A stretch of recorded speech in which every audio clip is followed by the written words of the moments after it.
questa relazione che dimostra come siano cambiate notevolmente le raccolte delle evidenze istruttorie nell'ambito delle collisioni, alla luce appunto di quelli che sono gli strumenti anche informatici come AIS o VTS che sono presenti oggigiorno. Adesso ci sarà Richard Gunn che ci intratterà sulle questioni di responsabilità, che forse è una delle questioni più controverse e difficili nell'ambito delle collisioni. Richard non credo che necessiti di particolari presentazioni perché è già la sua terza edizione con Lextrasporti, quindi è già conosciuto. È comunque il capo dell'Admiralty Department di Reed Smith, ha seguito numerosissimi casi di collisioni, di incendio, di esplosione, e un master mariner, cioè è tra quei pochi avvocati inglesi che hanno anche un'esperienza in mare, in quanto ex comandante. Lascerei la parola subito a Richard, anche perché il tempo è quello che è. Okay. Right, thank you everybody. Thank you Victor for that fascinating talk that he's just presented. I apologise I don't have any fancy videos in this, but nevertheless I hope you find it interesting anyway. Blameworthiness is what I'm going to talk about here. There's a paper, I think, which will probably be put up, which is a fairly academic piece. I'm not going to go through that. What I am going to look at, though, are the issues that we look at and how we determine, under English law principles, apportionment of liability. It is negligence, of course. There's no contract in that sense. So I'll be looking at that first, how the collision regulations apply, and then how we look at those in terms of apportionment. Negligence. English law provides a three-step test for negligence. Did a duty of care exist between the parties? Was there a breach of that duty of care? And if so, did the loss or damage which is being claimed directly result from that breach?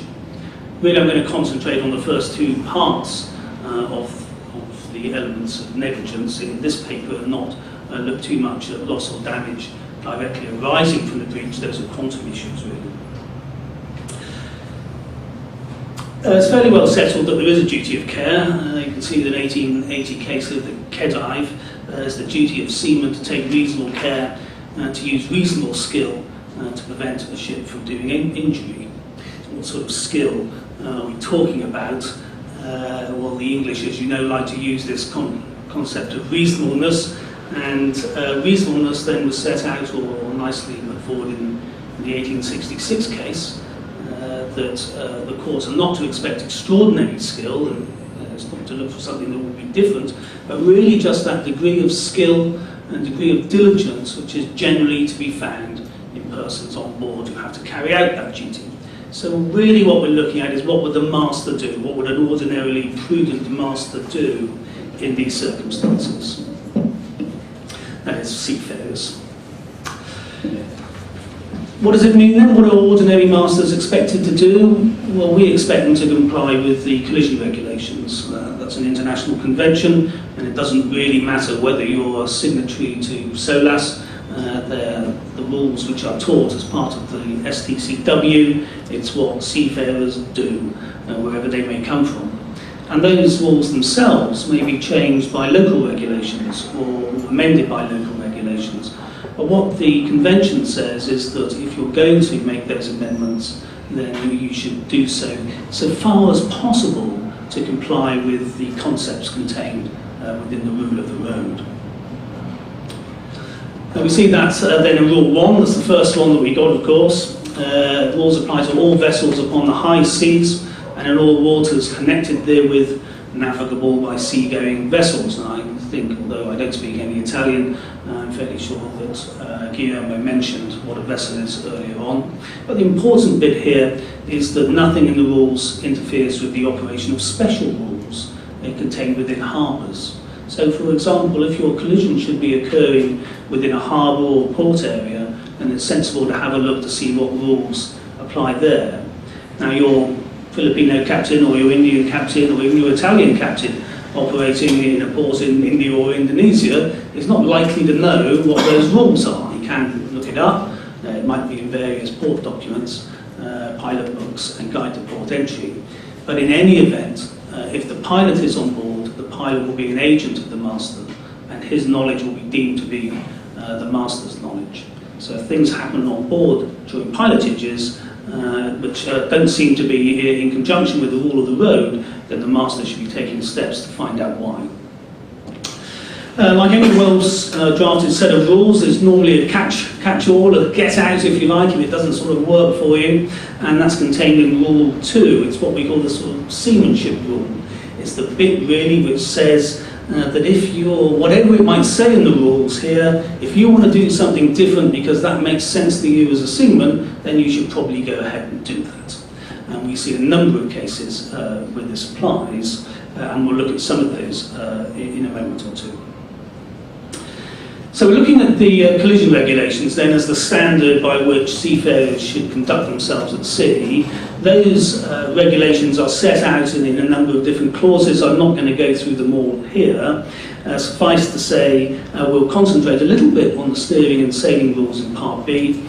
Part C contains lights and shapes, sound and light signals which should be made, and I'll mention those in passing as we go through, but I'm not going to concentrate on all that. Part B then, the steering and sailing rules. Split up into 3 sections: conduct of vessels in any condition of visibility, conduct of vessels in sight of one another, and conduct of vessels not in sight of one another, restricted visibility. All seafarers know these backwards, or at least they should do. They should know them, they should be able to quote them, they're tested on them in oral examinations and put into situations so that they can both recite the rule and then say what it is that they should be doing in relation to any particular situation. And the fact is that there are really only 4 situations at sea. That's the fact of it. We might try to make it more complicated, but it's simply not true. You can either be going straight into another ship, a head-on collision, you could be crossing, you could be overtaking, or you could be in restricted visibility. And I'll look at each of these clauses in a moment, each of these rules. Tempered by that, of course, are special rules to do with narrow channels, for example, traffic separation schemes. They're contained within the rule of the road. I've also mentioned there pilot stations, anchorages, moorings. They're not mentioned in the rules particularly, but they would be caught up by Rule 2 seamanship aspects of it, because you could be manoeuvring in and around an anchorage, and you won't be head-on, you won't be crossing, and you won't be overtaking for reasons which I might mention if I remember. So, head-on, what's that? Rule 14. When 2 power-driven vessels are meeting on reciprocal or nearly reciprocal courses, so as to involve risk of collision, each shall alter her course to starboard, so that each will pass on the port side of the other. Important point to note here is that this is a rule which places the obligation on 2 ships quite expressly. It says that each shall alter her course to starboard, and alter course to port. And it's also important to note that it provides that there must be risk of collision. If there's no risk of collision, the rule doesn't apply. Effectively, that's what it means. So if you were coming like that, each should head off to starboard. You can see there the rule itself defines how you can see it. You should be able to see the masthead lights in line and or both side lights. Although I put the side lights like that, in fact, there is a little bit of leeway. So you can see, if you like, the green side light even when you're a little bit over on the red side. That's just the way that the rules work, and that detail is contained in the appendices to the rules, which I mentioned earlier. So that's a head-on situation. If you go to starboard, you should sound 1 short blast on your ship's whistle. That's also contained in the rules under the sound and light signals. Crossing situation. When 2 power-driven vessels are crossing, so as to involve risk of collision, the vessel which has the other on her own starboard side shall keep out of the way, and shall, if the circumstances of the case admit, avoid crossing ahead of the other vessel. What does that mean? Very straightforward again. Crossing. Here we see then 2 ships. I put those angles in there because the side light can be seen all the way back abaft the beam. So if I look at this, doesn't matter. That's okay, don't worry. So you can see that there's an angle there leading abaft the beam. If the ship is coming up on the other side, behind that it's still a crossing vessel. The one thing, when I look at that slide and the slide that I've got printed out, the ship on the top right-hand corner is going the other way. So somehow between then, me printing this out and it coming on the screen, in fact, the ship on the top right-hand corner is heading in the other way, so there's no longer a risk of collision and the rule wouldn't apply. So I apologise for that, but maybe you'll get the gist of it in general terms. So the vessel in the lower left-hand side is the give-way vessel. What should it do? It should go like that. Let's assume that the other ship on the top is still heading in the other direction. The other situation to look at then is the overtaking rule, Rule 13. Rule 13 provides that notwithstanding anything contained in the rules of Part B, Section 1 and 2, that's things that apply to every ship and things that apply to vessels in sight of one another, any vessel overtaking any other shall keep out of the way of the vessel being overtaken. So this is saying, it doesn't matter what you've read anywhere else, if you're overtaking, that's what you've got to do, you've got to keep out of the way. Overtaking vessel means this: if you're coming up anywhere in that arc that you can see at the back of the other ship, you are an overtaking vessel. Overtaking means coming up on, it means approaching. Now, when two vessels are overtaking one another, there may be a period of time, there may be quite a long time before they actually are going to collide. It might be a week if you're heading across the ocean on similar courses. So you might get quite close, a lot closer than you could get when the two ships were coming head on before you'd have to do something about it. Because the time between when seeing them and time of collision will be vastly different, or can be significantly different. Fourth situation concerns restricted visibility, and it applies to vessels not in sight of one another. It's its own little separate, self-contained set of rules. Proceed at a safe speed, shall have her engines ready for immediate manoeuvre. These are all obligations. And then in D, a vessel which detects by radar alone the presence of another vessel shall work out if they're going to get close, and then she'll take avoiding action, provided that if she does so in accordance with the other parts of those rules. There's another section to the rule which I've not included in the slide.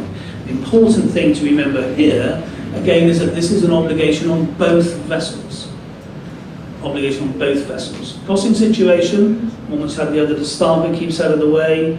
Overtaking, the one overtaking keeps out of the way. Head-on situation, both get out of the way. Restricted visibility, both get out of the way. And that's what it is that they're supposed to do. If they see something ahead, they should avoid altering course to port. If they see something on the port quarter, don't go to port, don't go to starboard. So that's what they must do. Fairly simple rules, in fact. We always used to say simple rules for simple souls when I was at sea, and it's hard to understand why things go wrong. The reason things go wrong is people don't comply with these rules. They leave it too late, generally speaking. One of the issues, of course, is that what to do if you're the standby vessel. The stand-on vessel is the one that isn't going to move. We've got two ships, remember. One will be the give-way vessel and the other will be the one that stands on in a crossing or overtaking situation. And this rule contains, in the first part, essentially you must keep your course and speed. The second part, 2A2, says that you can take action to avoid collision if you think the other ship's not doing anything. Now, the problem with that is that if you do nothing, I don't have to, it's not obligatory, maybe I'm in breach of Rule 2, seamanship. Maybe a good seaman would in fact take early action. And there are cases, Court of Appeal cases in England that says yes, although it's expressed in a sort of vaguely sort of discretionary way, as a matter of fact, there may well be circumstances when you were complied, you were obliged to do that, to be in compliance with that part of the rule at that point. If, though, the ships could get so close that the action of the other vessel wouldn't be sufficient to avoid the collision, it's obligatory on the stand-on vessel to do something to get out of the way. It's in these actions of the stand-on vessel that arguments in relation to the relative degrees of apportionment of liability tend to hinge. So what should we do? Again, something's happened with my slide there, which is the one I printed out, but let's not be concerned. What we should do is that we should alter course to starboard in order to avoid it and keep out of the way of the other vessel. Again, the stand-on vessel should alter course away from the vessel that was crossing under Rule 17. That's what we should do. So what about apportionment of liability?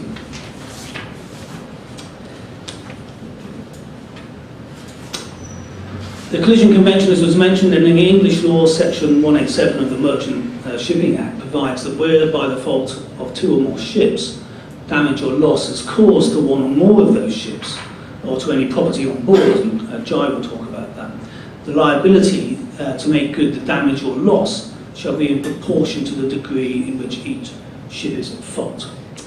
A couple of key points there then. Fault of two or more ships, damage or loss is caused to one of the ships, not caused by, but caused to one of the ships. And this means effectively there doesn't need to be contact for there to be a collision.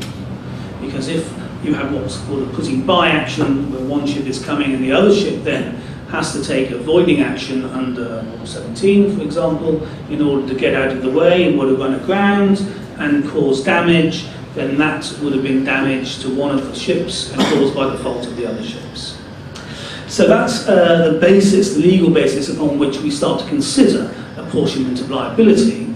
And it goes on to say that what you've got to do is try and work out what proportion of fault lies in respect of each ship's. From a historical perspective, under English law, before the Collision Convention, if there was fault on both ships, it was apportioned equally. So how do you do that? Well, you don't just look at the moral blame. It's no good just jumping up and down shouting that's outrageous. That's not going to do it. It's not a question of who shouts loudest.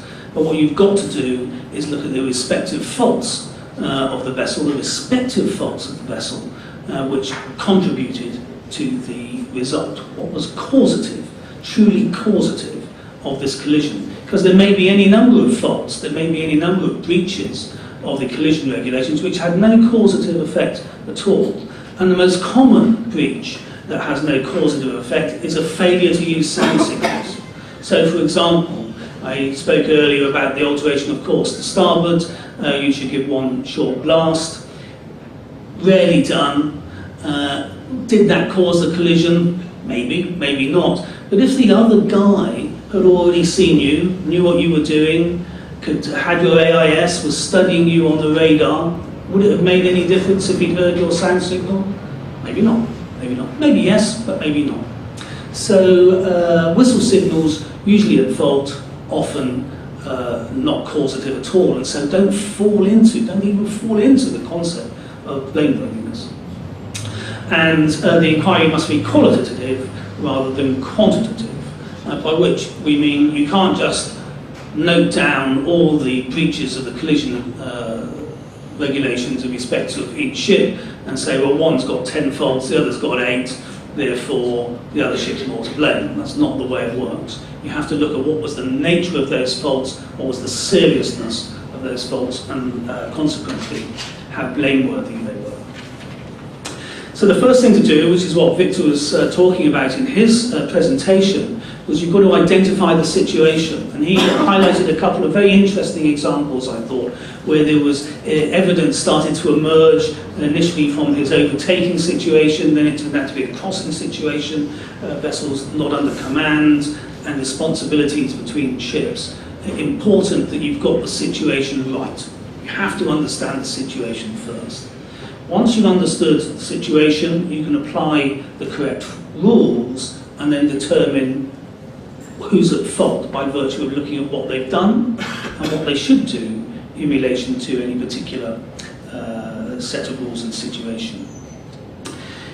as I say, you've got to look at the causative nature of those faults. I used sand signals as a classic example of that. Lookout is another one. Safe speed is quite an interesting one, because you might find that vessels are going too fast. It's usually quite causative of a situation, particularly should that collision happen in congested waters. So once you've got those faults lined out, once you've worked out what those are, you then have to apply your mind to what is the most blameworthy fault. And that's really where the experience comes in. We're looking at similar fact evidence, and for that we use cases to determine what's happened in other cases.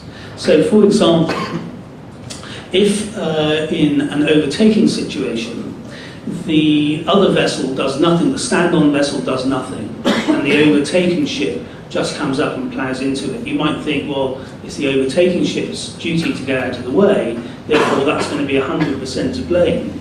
But if you study the cases on overtaking ships, you'll discover that the stand-on vessel, the ship which is being overtaken, will probably still carry between 15 and 20% of the blame, because it should have done something under Rule 17, either under the first part of it or the second part of it, or indeed under Rule 2, seamanship. So it's not quite straightforward as it may initially seem. Those are the facts that you might need to look at. It is rare for there to be 100% apportionment of liability. You might get away with it if one of the vessels is at anchor. But in fact, even at anchor, I can consider and run arguments whereby the ship is at anchor should be partially to blame as well, because of things that they could have done. Picked up their own anchor, paid out more cable perhaps. There are sometimes things that should be done. Just looking then at a couple of last points there. Time to take action is obviously a consideration. The nature of the manoeuvre which was undertaken, the use of the engine whistles, and the classic one, agony of the moment. A master will not be blamed if he's taken the wrong decision in the agony of the moment, at the last moment, when he's placed in a difficult position. That will usually only apply to the vessel which is least at fault. So if you like, the stand-on vessel. If you've caused the collision through failure to do something at the outset, you can't then rely on that as agony of the moment if you've gone on to do something wrong. And so there are, agony of the moment is useful and can be applied. One final thing then on who decides. Experts are not allowed to give evidence in Admiralty cases. There's some movement to try and have experts used in Admiralty cases appointed by the parties, but that doesn't happen any longer. Or it's happening, it didn't used to happen, and it's starting to happen, but only rarely. Instead, the judge is assisted by what they call Trinity Housemaster. These are seafarers that have come ashore and are associated with an ancient body called Trinity House. And he asks them questions, and I think that's my bell. He asks them questions, and this is the last slide. They give answers, and the judge then makes up his mind on the basis of what they've seen. He asks them detailed questions about manoeuvring. Plots, though, can and are prepared by counsel, less frequent these days with AIS and VDR data available. And just to make Victor's point, there is a need for quality evidence. And finally, Guillermo had a quote earlier on, so I thought I'd put my own quote in there, although it is in fact a misquote. It was never done by the Greek 3CVs. It is actually, I believe, a quote from a US admiral who used to have it on his wall in the 1960s, but it got picked up and misattributed. So there we go. Thank you for listening. I hope you found